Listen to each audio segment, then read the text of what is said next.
में बीजेपी के पीएम पद के उम्मीदवार नरेंद्र मोदी ने वादों और लुभावनी बातों के जरिए देश के उत्तर पूर्वी राज्यों के लोगों का मन जीतने की कोशिश की। मोदी ने चुनाव जीतने के बाद नॉर्थ ईस्ट के विकास का वादा भी किया। इम्फाल की रैली में नरेंद्र मोदी ने यूपीए सरकार पर हमला बोलते हुए कहा कि केंद्र सरकार के पास नॉर्थ ईस्ट के विकास की कोई नीति नहीं है। उन्होंने कहा कि अब तक गलत नीतियों के कारण देश के इस हिस्से को नजरअंदाज किया जाता रहा है। सियासी परार करते हुए मोदी ने कहा कि केंद्र सरकार को आरोप प्रत्यारोप से बचकर न्याय करना चाहिए।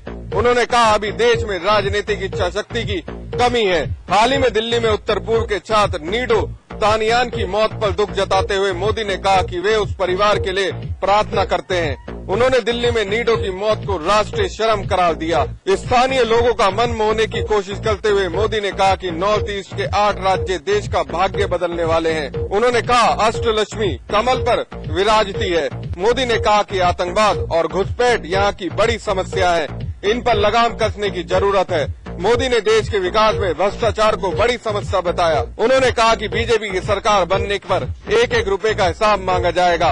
वहीं उन्होंने दावा किया कि भारत का काला धन विदेश से वापस लाया जाएगा।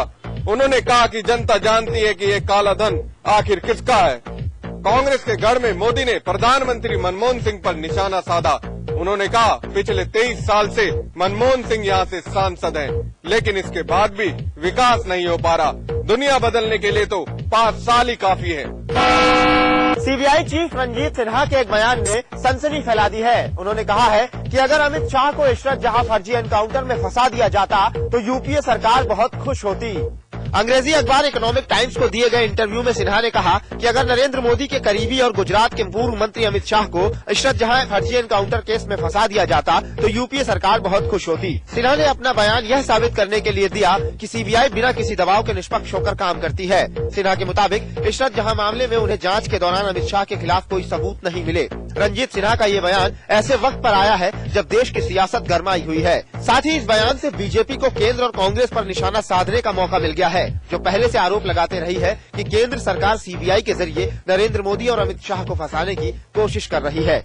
हालांकि इस खबर के सामने आने के बाद रंजीत सिन्हा ने कहा कि उनकी बातों का गलत मतलब निकाला गया है। उन्होंने कहा कि हमने तो सिर्फ यही कहा था कि इशरत जहां मामले की निष्पक्ष जांच की गई है।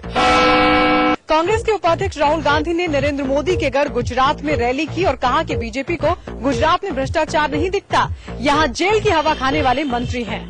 सूरत के बरदौली में आयोजित रैली में राहुल ने मोदी का नाम लिए बगैर कहा कि यहाँ के नेता सरदार पटेल के बारे में बातें करते हैं, कहते हैं कि वो उनकी मूर्ति बनवाएंगे, लेकिन वो इतिहास नहीं पढ़ते। राहुल ने कहा कि हम गरीबी खत्म करने की बात करते हैं, लेकिन ये गरीब हटाने की बात करते हैं। उन्होंने कहा गुजरात में स्कूल बंद हो रहे हैं, लेकिन उसके बारे में एक शब्द नहीं कहा जाता। राहुल गांधी ने कहा कि आरएसएस की विचारधारा ने गांधी को मारा। आरएसएस जहरीली विचारधारा है। हमने लोगों को ताकत देने के लिए लोकपाल और आरटीआई जैसे कानून बनाए, लेकिन गुजरात में एक आदमी को शक्ति देने में विश्वास किया जाता है।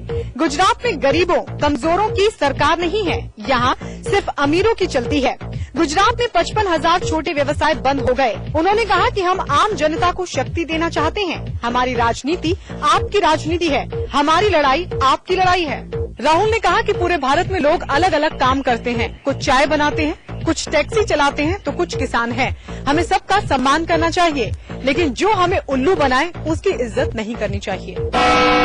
यूपी के बागपत जिले में दिल को दहला देने वाली घटना सामने आई है, जहां एक गर्भवती महिला उसके 3 बच्चे समेत 6 लोगों की हत्या से कोहराम मच गया है। महिला के पति ने कोतवाली में अज्ञात लोगों के खिलाफ तहरीर दर्ज कराई है। शनिवार सुबह कुछ यात्रियों ने बागपत कोतवाली क्षेत्र के अयड़ा रेलवे हाल्ट के पीछे एक महिला व 3 बच्चों के शव पड़े देखे। सभी की गला रेत कर हत्या की गई थी। सूचना के बाद मौके पर पहुंची पुलिस ने आनन फानन में शवों को मोर्चरी भेज दिया। नसीमा करीब 4 माह की गर्भवती थी। हत्या के कारण स्पष्ट नहीं हो सके। पति ने कोतवाली में अज्ञात के खिलाफ तहरीर दी है। उसने बताया कि नसीमा शुक्रवार को अपने बच्चों के साथ दवाई लेने दिल्ली गई थी। दूसरी ओर बड़ौद के वाजिदपुर में एक युवती की पुरानी रंजिश के कारण गोली मारकर हत्या कर दी गई, जबकि दहा गांव में डीजे के विवाद को लेकर एक युवक को गोलियों से भून दिया गया। कुछ ही घंटों के अंतराल में 3 स्थानों पर हुई 6 हत्याओं ने पुलिस की कार्यप्रणाली पर सवालिया निशान खड़ा कर दिया है। वहीं पुलिस के अधिकारियों का कहना है कि इन सभी हत्याओं का जल्दी खुलासा किया जाएगा। यूपी के चित्रकूट में आधार कार्ड को लेकर हुए विवाद में ग्राम प्रधान ने अपनी बंदूक से ताबड़तोड़ फायरिंग कर दी, जिसमें 4 लोगों की मौत हो गई। मरने वालों में पीएसी का जवान भी शामिल है। चित्रकूट के पहाड़ी थाने के गांव ओरा में आधार कार्ड बनवाने को लेकर ग्रामीण और गांव के प्रधान के बीच कहासुनी के बाद ताबड़तोड़ फायरिंग हो गई, जिसमें मौके पर एक पीएसी जवान उमा शंकर सहित 4 ग्रामीणों की मौके पर मौत हो गई। ग्रामीणों के मुताबिक ग्राम प्रधान दबंग किस्म का आदमी है, जिसके ऊपर पहले से कई और आपराधिक मामले दर्ज हैं। मृतक के परिजनों ने आईजी जोन इलाहाबाद को घटना की जानकारी देते हुए सवालिया निशान खड़े कर दिए हैं। वहीं पुलिस ने इस मामले में 3 लोगों के मरने की पुष्टि की है और अपराधियों की जल्द ही गिरफ्तारी की बात भी कही है। गौतम बुद्ध नगर के अंबेडकर मल्टी स्पेशलिस्ट हॉस्पिटल में तैनात कुछ डॉक्टरों की मिठाई और समोसे खाने से तबीयत खराब हो गई। इन डॉक्टरों को समोसे खाने के तुरंत बाद ही फूड पॉइजनिंग की शिकायत हो गई। आनन फानन में इन्हें जिला अस्पताल में ही उपचार के लिए भर्ती कराया। नोएडा के सरकारी हॉस्पिटल के वार्ड में ये अफरा तफरी का माहौल इसलिए है कि यहाँ हॉस्पिटल में करीब 1.5 दर्जन कर्मचारियों की तबीयत अचानक बिगड़ गई। दरअसल नोएडा जिला अस्पताल के स्टाफ में आज किसी कर्मचारी के घर पर बेटा हुआ था, जिसकी खुशी में हॉस्पिटल कर्मचारियों के लिए मिठाई के अग्रवाल स्वीट से समोसे और रसगुल्ले खरीदे गए थे, जिनको खाकर जिला अस्पताल में तैनात 17 से ज्यादा डॉक्टरों कर्मचारियों की तबीयत बिगड़ गई। इसमें ज्यादातर नर्सें शामिल थी। सभी लोगों को फिलहाल इलाज के लिए जिला अस्पताल में भर्ती कराया गया है, जहां उनकी हालत खतरे से बाहर बताई जा रही है। जिन लोगों की समोसे और मिठाई खाने से तबीयत खराब हुई थी, उनमें जिला अस्पताल के 2 डॉक्टर और नर्सें और वार्ड बॉय शामिल है। उनका कहना है कि वो इसकी शिकायत पुलिस में जरूर करेंगे। ज्योतिर्मठ के शंकराचार्य माधवाश्रम इन दिनों राजधानी दिल्ली में मौजूद है और बद्रीनाथ के गिरफ्तार रावल के केस से जुड़े सच की तलाश कर रहे हैं।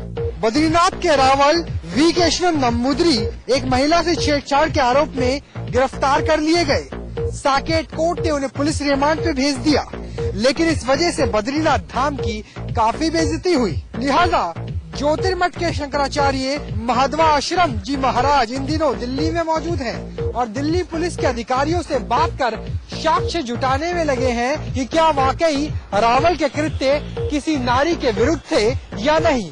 हालांकि महाराज ने अभी तक कई दिल्ली पुलिस के अधिकारियों और पुरोहितों से बात की है, लेकिन वो ये बताने में असमर्थ नजर आ रहे हैं कि बद्रीनाथ के रावल ने वाकई गलती की या नहीं।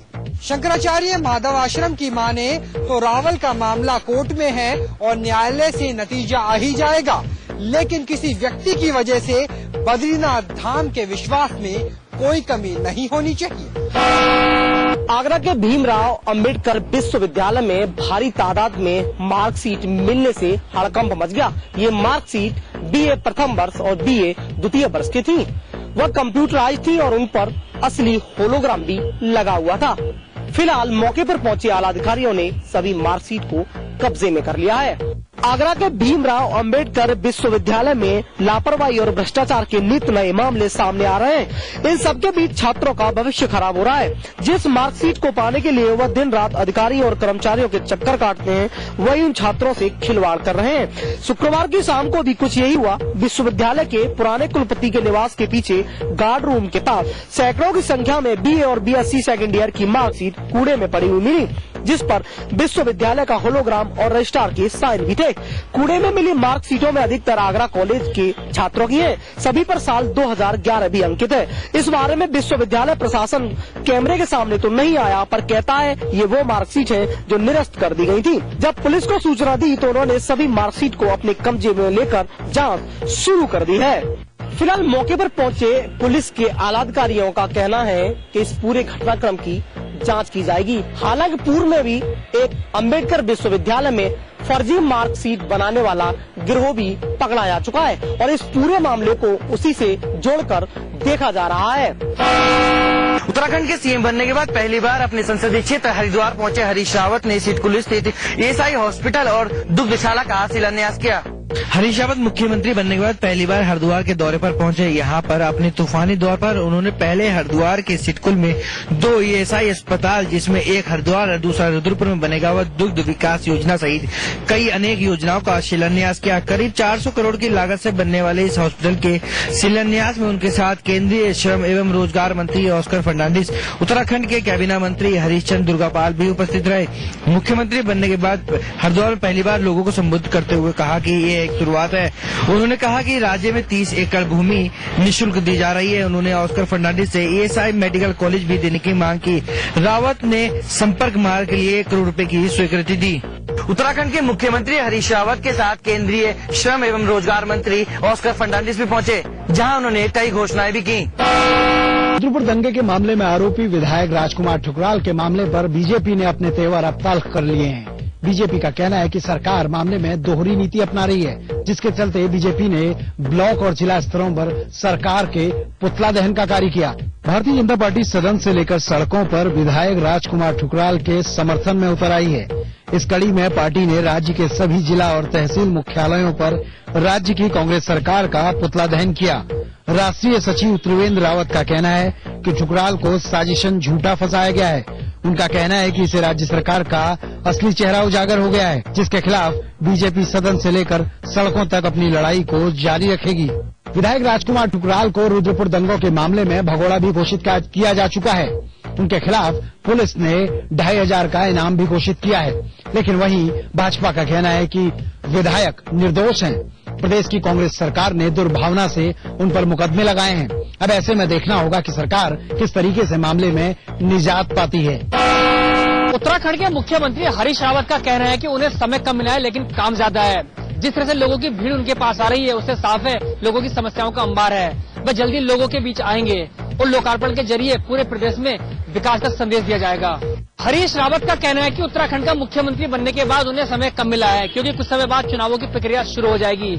लेकिन उनकी कोशिश है कि ज्यादा से ज्यादा विकास के काम किए जाएं। जिस तरह से लोगों की भीड़ उनके पास आ रही है, उससे साफ है कि उत्तराखंड में लोगों की समस्या काफी है, जिसका निदान होना जरूरी है। सीएम रावत का कहना है कि आपदा प्रभावित क्षेत्रों में लोगों की मदद के लिए एक रोड मैप तैयार कर लिया गया है। उन्होंने अफसरों को इसके बारे में बता दिया है। जल्द इसके परिणाम सामने आएंगे। इसी कड़ी में राज्य के सामूहिक विकास के लिए लोकार्पण का कार्य किया जा रहा है। नियोजन मंत्री दिनेश अग्रवाल के मुताबिक पूरे राज्य में रविवार को एक साथ 1027 करोड़ के लोकार्पण कार्यक्रम किए जाएंगे, जिससे आने वाले समय में उत्तराखंड में विकास का पहिया तेज चलेगा। मुख्यमंत्री हरीश रावत का कहना है कि लोगों की भीड़ से साफ है कि समस्याएं ज्यादा, उनका समय रहते निदान होना जरूरी है। सत्र के बाद में और ज्यादा लोगों के बीच में नजर आएंगे। इतने नहीं, मुख्यमंत्री ने भरोसा दिलाया है कि वह सभी जिला मुख्यालयों में जाकर लोगों के बीच में सुनकर समस्याओं का समाधान करेंगे।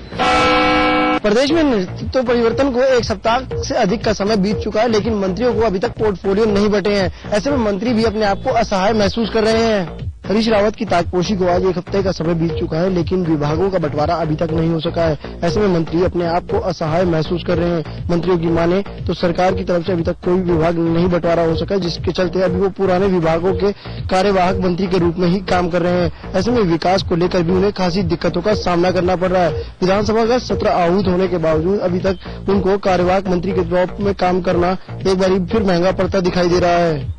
कुल मिलाकर मंत्री इस मामले में भले ही खुलकर कुछ ना कह रहे हो, लेकिन दबी आवाज में वो भी इस चीज को स्वीकार करते हैं कि आखिरकार उनको पोर्टफोलियो न मिलने से विकास में भी बाधा पहुंच रही है। हालांकि विधानसभा का सत्र